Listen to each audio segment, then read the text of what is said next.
So I'm Jen Thorn, and I'm really excited to be here to talk to you guys about this. This is a topic that's kind of near and dear to my heart, and I wish that when I was in med school, I had learned about some of this type of stuff.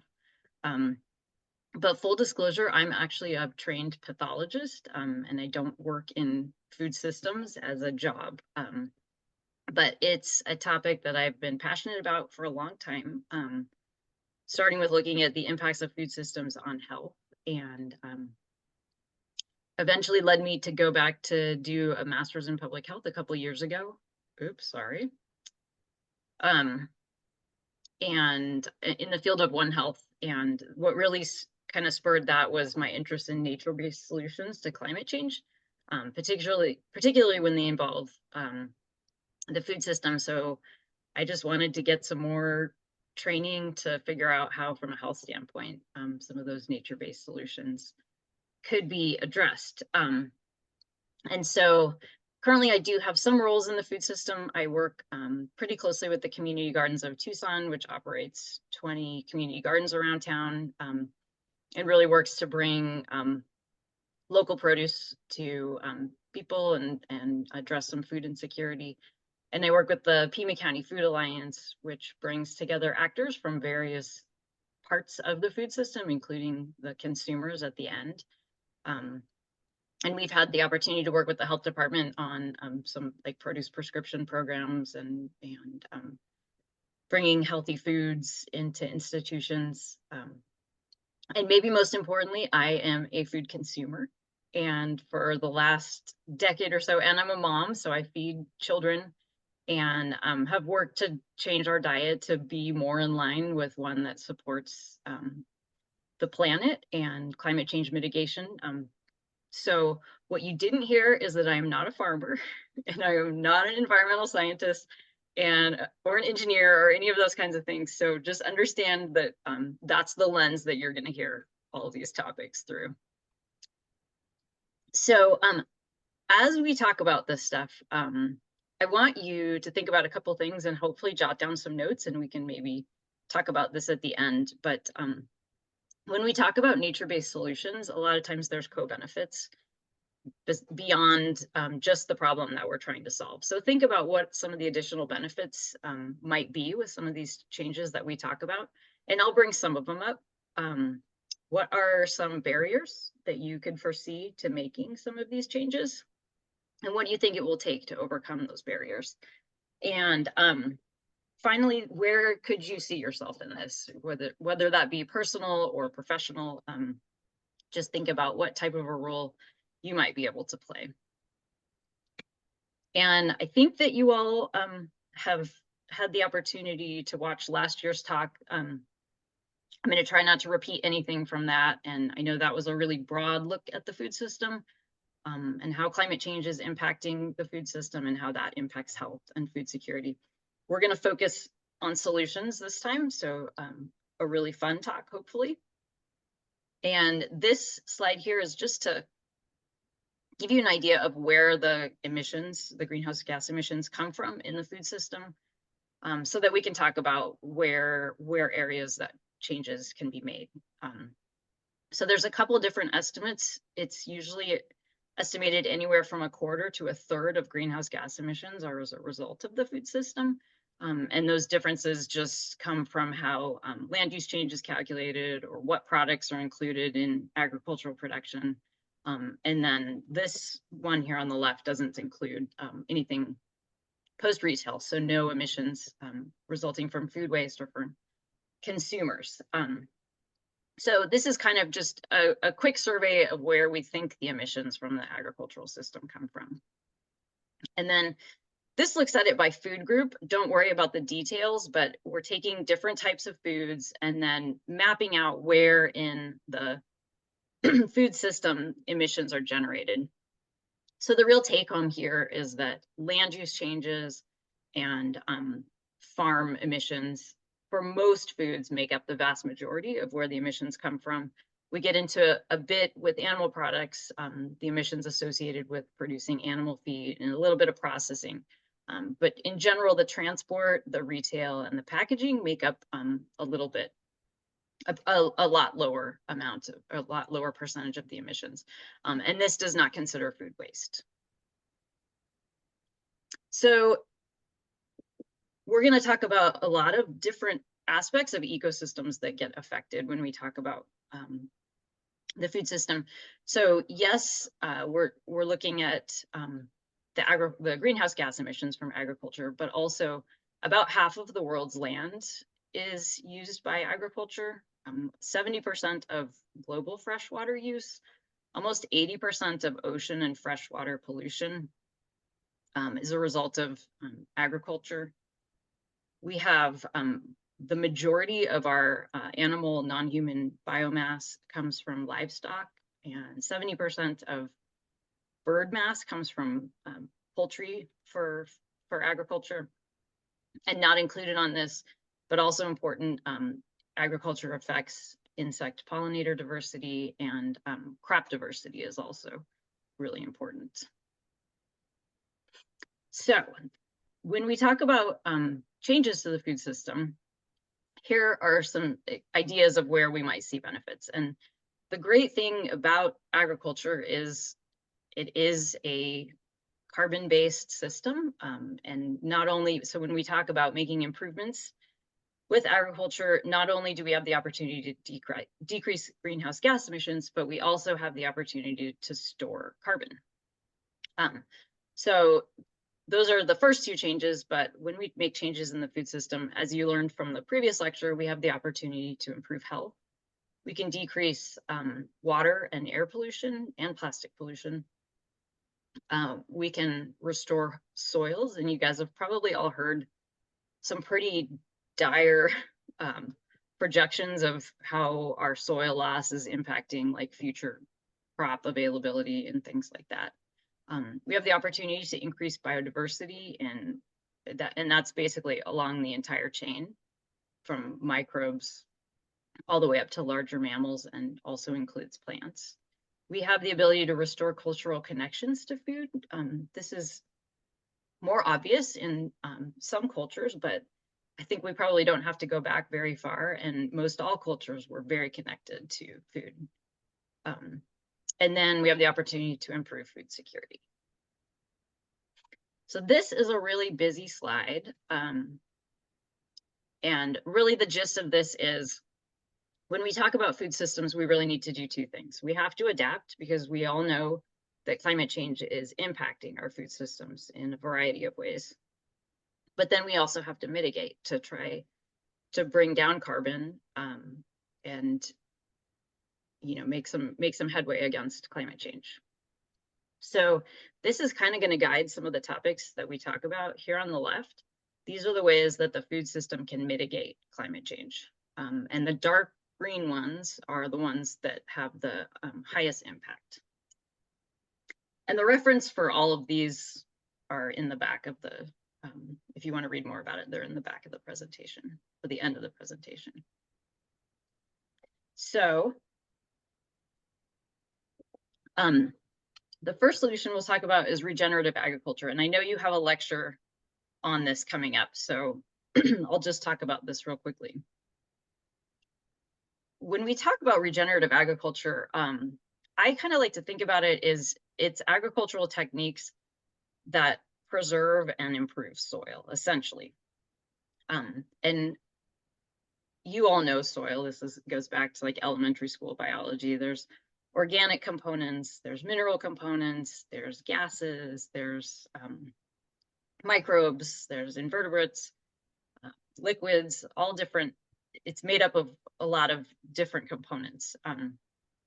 But essentially, it's a living ecosystem, and soil is what supports plant, animal, and human life. Without that, we would not be able to exist. And some of the important ecosystem functions that soil provides is it provides water regulation and helps absorb water. A healthy soil will help absorb water. It can filter and buffer pollutants that move into the soil. It's critical for nutrient exchange through ecosystems. It provides the support and physical stability for us to not only grow on, but all of our ecosystems um, to be supported by. And then it sustains life on all levels, but in particular, there is a vast microbiome, just like we have in ourselves, in the soil, that supports plant life. So the topic of carbon sequestration, when I hear it a lot now, we're talking about industrial ways to bring down carbon. But the great thing about the agricultural system is we have photosynthesis that also can be used to bring down carbon. So without going into a lecture on photosynthesis, in general, you all know this, the carbon is coming in from the atmosphere. We have in an agricultural system long-term potential to store it in trees, and actually grasslands can store quite a bit of carbon, or can sequester quite a bit of carbon. Crop plants and things that we're turning over very quickly don't store so much carbon, but they do store carbon in their roots, and that can be moved into the soil as organic matter that stays in the soil. So we have the opportunity to sequester carbon in trees, in grasslands, and in soil, depending on the way that we manage them. And then, of course, there's the opposite, respiration, where microbes and plants release carbon dioxide back out into the atmosphere. So there's no set definition for regenerative farming, but in general, there are some practices that are included in this. So planting cover crops, so basically not having bare soil, is one principle that's pretty common. And sometimes the cover crops are legumes, which are nitrogen fixing, which provides nitrogen, which is an essential nutrient, and also found in many fertilizers to help support plant growth. Integrating livestock, when that is feasible, when that's possible. Livestock leave manure, they trample the ground, they can spread seeds, so they can build up a healthy regenerative system. So not tilling, that's basically not disrupting the land in any way, and so not plowing, and that when the land is disrupted, that's when carbon is typically released from the soil. And it also disrupts roots and porous systems that water can flow through, things like that. And a regenerative system minimizes chemical inputs, so organic forms of fertilizer are typically used, pests are typically managed, more like an integrative pest management with use. I mean, that can be a lot of things, but things like pheromones could be used, things like bringing beneficial insects, planting plants that attract beneficial insects, some of those kinds of practices.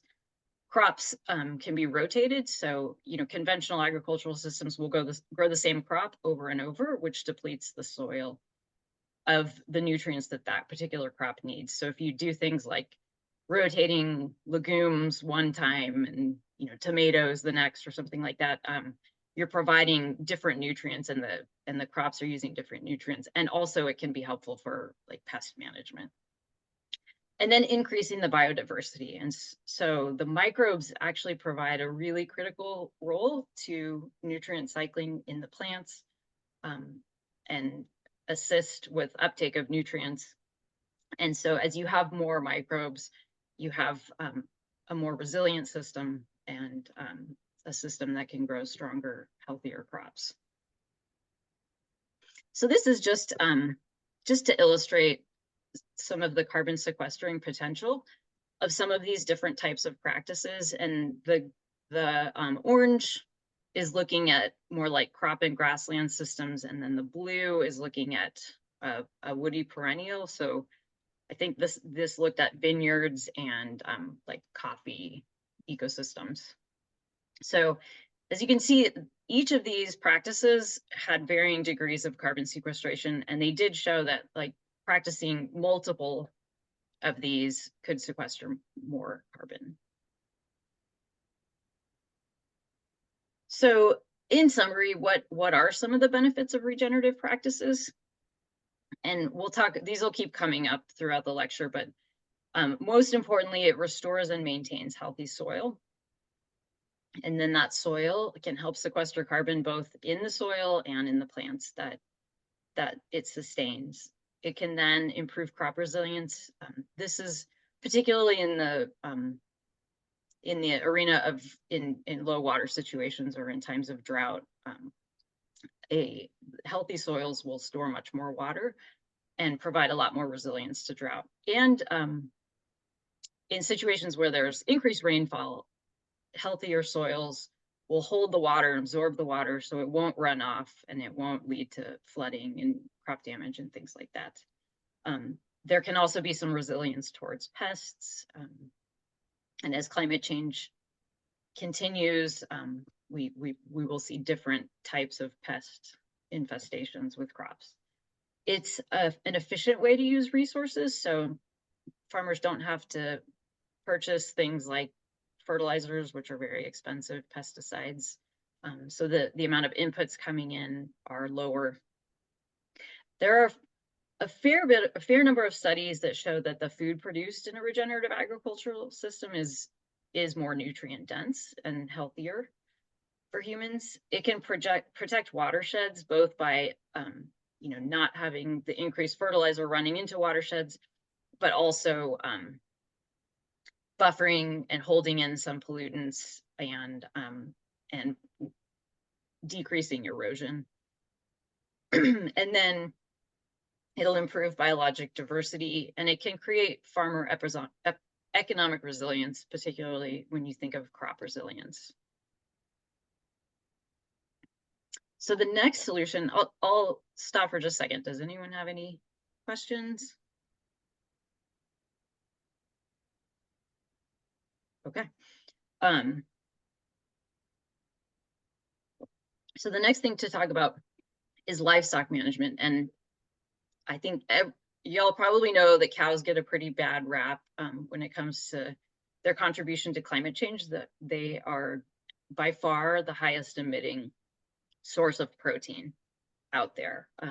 And so there's a lot of look at how can livestock be managed differently. First, it's important to talk about why animal source proteins are important. Currently, they're about 1/3 of the global protein supply out there. And they're a really important source of micronutrients, particularly when we look at less developed countries or places where food insecurity is high. Animal source protein can literally be life-saving in certain situations. But also, manure from livestock is an important source of fertilizer to support plant growth. And they can be a source of climate resilience. If you think about, there are some places that livestock can survive that we can't grow crops. And we do have some of those here in the desert. And so they can provide a source of nutrition for communities when they aren't able to grow crops because of stress or poor growing conditions. So when we, looks like I cut this off. When we look at where the emissions come from, almost half of it is from enteric fermentation. And this is what makes a lot of, we hear about in the media a fair bit is, cows are emitting methane when they burp and they, so the fermentation that happens within ruminants is pretty high.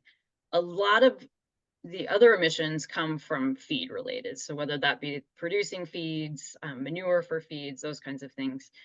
And then there's some smaller parts from management of manure and just direct energy use for production. So when we talk about improving livestock management, there's kind of 3 areas. One is improving the productivity of the livestock that we had. So in other words, if we have a cow, we want that cow to be as productive as we can, whether that's milk, whether that's meat. So if we're putting resources into it and it's emitting, we want to be sure that we're maximizing the protein that comes from that. Additionally, we can talk about livestock's role in carbon sequestration. So in some systems, there are some people who say that they provide so much carbon sequestration that it negates the emissions that they're making. A lot of these things, these topics are highly debated, and you can find a lot of information that will go both ways. And then finally, we can have better integration of livestock into a circular bioeconomy. And I'll talk more about what that means in a minute. So when we look at improving productivity, there's really three areas that we can focus on. One is improving the feed and nutrition. So high quality feed, energy dense feed. There's a lot of look into supplementation. You might have heard, I think seaweed is one that's in the news a lot lately that talks about decreasing the amount of methane that cattle emit. But using concentrated food, anything that is improving the health of the animal and the growth rate of the animal to make it more efficient. Animal health and husbandry is looking at things like protecting the animal from disease, handling parasites, handling problems with insects, just keeping the animal healthy, again, which is maximizing the efficiency. And then we can look at genetic resources and breeding and like strategic breeding of animals. So breeding animals that efficiently reproduce, breeding animals that can survive in, maybe more stressful situations like we'll see in the future. And then also just increasing the genetic resources that are available, so we have the ability for animals to adapt in the future. And this is just an example of a study that came out of Kenya. And they took their cattle, they supplemented them with the concentrate, they improved the quality of their food, deworming, control of a cattle disease, and then practicing some different breeding techniques. And through these processes, they were able to both decrease greenhouse gas emissions from the cattle and increase milk production. So then when we talk about carbon sequestration, we'll just talk about what grazing and ecosystems, what the services that provides in terms of capturing carbon. Particularly, we're talking about grasslands here. So cattle will remove biomass, which can cut down on risk of fire, which can be very detrimental to the carbon capture and release carbon in the ecosystem. It can also make it so that reseeding happens more quickly and more growth is happening. They produce very diverse landscapes that hold more water, which can contribute to more photosynthesis and more carbon uptake. They conserve the biodiversity of grasslands and provide pollinator habitat, which again, all just contributes to the growth. They disperse seeds, they disperse organic matter, and they disperse nutrients. So all of those parts that they play in ecosystem have been played in ecosystems, throughout time. Buffalo used to carry that role through a large portion of the U.S. And cattle and other ruminants are able to do that now. And then once there's some management techniques that can be used to improve the pasture quality and also increase soil carbon. I don't know if any of you have heard of, it's often known as rotational grazing. So it's trying to mimic wildlife systems where there'll be cattle moved into a small area and concentrated grazing for a short period of time and then moved so that the grass has time to regenerate, because cattle will tend to eat like their favorite grass, and they'll eat that until it's gone. So rotational grazing can increase the health of the grass. You can introduce species like legumes, which will provide nitrogen and also improve the diet of the cow. And then you can also integrate trees into the pastures, which introduces that source of long-term carbon storage. And then just real quick, so cattle can have a role in a circular bioeconomy. And this topic doesn't come up quite as much in the US. I hear this talked about more in Europe, but it's essentially having waste be used as a resource. And so when we talk about cattle, manure is a resource, the ecosystem services that they provide are a resource. So that can all support more crops and more food production. And then there's a lot of food, when food is processed, there's waste from that, and there's biomass that's produced in food production that humans can't eat, but livestock can eat those kinds of things. So it's kind of all about being efficient with the resources that we have and that we've already created. Next topic is improving diets, and I did touch on this one in my previous lecture, so I won't dwell on this a lot, but when we talk about, this comes from a study that looked at health effects of diet and climate effects of diet and tried to combine that into a diet that makes the most sense. So essentially anything that falls in this quadrant has a high environmental impact, but a low benefit to health or a high negative health impact. And then down here has a low negative health impact or a beneficial effect on health. And it has a low impact on the environment. So this is sort of a makeup of what that type of a diet could look like. It's a pretty vegetable heavy diet with whole grains, plant source proteins, unsaturated fats with low sources of sugar, dairy, and animal proteins. So there has been some look in just in terms of, this is one way that we can support adopting dietary changes, and that's looking at national dietary guidelines. So these exist in, I want to say it's almost 90 countries. So not every country has it, but a lot of countries have dietary guidelines. And here in the US, they're science-based. They're written to promote health, to reduce risk of chronic disease. They come from the federal government, and they tend to be really important when it comes to things like federal food programs. So things like the National School Lunch Program, SNAP. The myplate.gov is the consumer-facing portion of that, which advises people on how to eat a healthy diet. Nutrition education programs are based on these. They impact agricultural policies because they essentially impact supply and demand of food.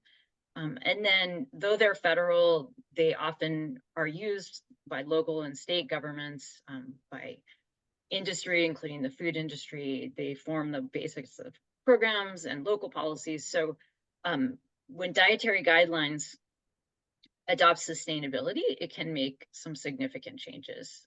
And there are 4 countries who have done that, and this is just an example. Sweden is one who's done this really well. And this is a page from their dietary guideline for consumers. And what they do is they provide a lot of information. So they weave the evidence base for it, for both the health and the environmental effects. They talk about sustainability throughout. They talk about methods of cooking. They consider some of the complexities and some of the trade-offs.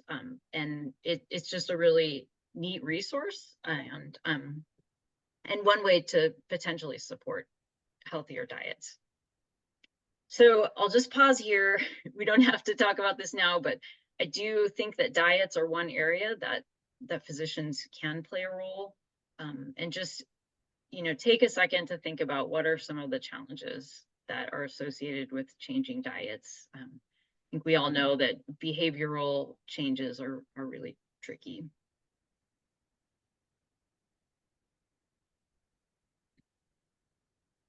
Okay, next topic is reducing food waste. And I think this is a topic that's hard because it's hard to find someone that doesn't think that reducing food waste is a good idea. But there is a lot of food waste globally. It's estimated that almost a quarter of the world's calories are wasted. And when we waste those, we waste the water, the fertilizer, the labor, the monetary resources, the land, and the emissions that went into the production of those food. So seemingly this should be an area that's really easy to address. And this is just to give you an idea that depending on what part of the world you're looking at, where food is wasted is very different. So when you're looking at industrial nations, a lot of the food is wasted on the consumer end.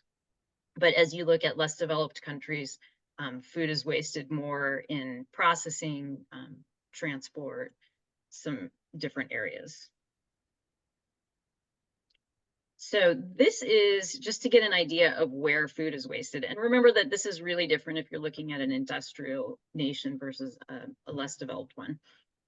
But there's always food waste at the farm, whether that's from harvesting practices, whether that's from crop damage, inadequate machinery. Food can be wasted in transit. Lack of a cold chain is a common problem in less developed countries. Poor roads, ports of entry, things like that. When food is processed, there may be just a lack of skill of handling the food. They may not even realize where food is being wasted. Once it gets into stores and restaurants, if stocks are not managed well, food is going bad. If it's not being handled well, it's being damaged. And then at the consumer level, just a lack of awareness about food waste, not storing food correctly, not cooking it correctly, not understanding labels, purchasing food. So there's a lot of places for action on this. And I tried to brainstorm a lot of ideas, and I'll just highlight a few of these. But on the household level, a big one is changing attitudes about food waste. And eating those leftovers, freezing things that you aren't going to get to before they go bad. Just changing the way you're shopping. Restaurants can serve smaller portions, so there's less food waste. They can redirect excess food to folks who need it. Both of these systems have the opportunity to compost food at the end. That's the least desirable way. It's always better if the food is eaten by someone. Retailers can play an important role in educating consumers about how they can manage their food. They can rotate their stocks so that perishable food is that which is taken first. They can accept imperfect food. There's a lot of, now there's a lot more awareness around this, but a lot of food is thrown away because it just doesn't look like we want it to look. They can redirect excess food. Producers, there's a lot of technological innovations that can help with improving harvesting. In less developed countries, it can make a real difference if farmers have cooling facilities on site or ways to store their food. Distributors have a lot of role in the efficiency of getting food quickly to one place. And obviously, when we're talking about this, we're mostly talking about perishable foods. There are issues with non-perishable foods, but it's greater with fruits and vegetables. Processors and manufacturers, there can be improved processes to reduce waste. They can do things like packaging in manageable sizes so that it's not being partially eaten and going to waste. And governments can play a big role in food waste. They can increase education and awareness. They can support better infrastructure so that food can get places efficiently. They can support community composting programs. They can support food redistribution programs. So there's a lot of places that changes can be made. And this is the last one. So this is one that when we talk about crop management, we don't see it as much in our country, but this is a big problem, particularly in Southeast Asia and South Asia. And essentially what this is a lot of farmers there will grow rice and wheat. So rice first, and then it moves to wheat. And to take advantage of monsoon rains, they have to very quickly turn around, like harvest the rice and get the wheat planted. And so as it turns out, burning the crops is a really quick and inexpensive way to do this. And you probably have all heard, like around October, November, they'll talk about some of the main cities in India and the massive pollution that comes from crop burning. So there's a lot of problems with this, and there's a lot of impacts on health. Just the smoke pollution, there's a lot of chemicals that get put up into the air. There's cardiorespiratory effects and other effects. There's also disruptions in transportation. Schools close because the air is so bad. There's the obvious contributions to climate change, both release of greenhouse gases from burning these crop residues, but also burning the ecosystem so that they lose their carbon sequestering potential. And then many negative effects on soil health. So you lose the nutrients, the microorganisms, the invertebrates. The soil itself can't hold water as well, so you need more water, and there's also more erosion that can happen. So this is kind of a cool solution to that, and it's called the happy seeder, or it's known as the happy seeder. And essentially this is a piece of equipment that both harvests the crop, and then it shreds all the residue, it plants the seeds, it can fertilize, and then it drops all the residue as mulch in just one motion, essentially. So this can improve the crop yields, it can improve the water use, it lowers the greenhouse gas, and actually has been shown to be cheaper to the farmer. So this is coming out of the Nature Conservancy, and they actually have some pilot programs that they've run in India that's shown systems like this can be really beneficial on many fronts. And then one other solution is something called biochar. And I just wanted to introduce the idea of biochar if you haven't heard of it, because it's kind of a cool thing. And it has been gaining a lot more press lately. But essentially biochar is taking some sort of biomass, and it can be a lot of different types of biomass. And it's going through a process where it's burned in a low oxygen environment. And it makes kind of this charcoal-like substance, which is just a lot of carbon. It also makes gas and oil, which can be used to power these systems. But this biochar can be used in agricultural systems. And actually, there's evidence that indigenous cultures have used this going way back in time. So biochar is pretty cool in the benefits that it provides. There's basically on all levels, there's efficiency, there's water benefits, it holds carbon. And the unique thing about biochar is it has been shown to not break down for a long time. So it can hold soil carbon in place for, they're saying, even more than 100 years. So it represents a good possibility for sequestering carbon. And then it has decreases in nutrient leaching from the water, decreased greenhouse gas emissions, and then a lot of benefits on the soil. So I think this is my last slide. Oh, I wanted to put, I love this topic. I'm kind of a nerd on this topic, and I just wanted to give you guys some resources that I have thought are kind of fun. So those are there, and then there's my references, and that's it. Would you mind going back 2 slides, please? Thank you. This one. I will give Dr. Drummond these slides so you guys can have them.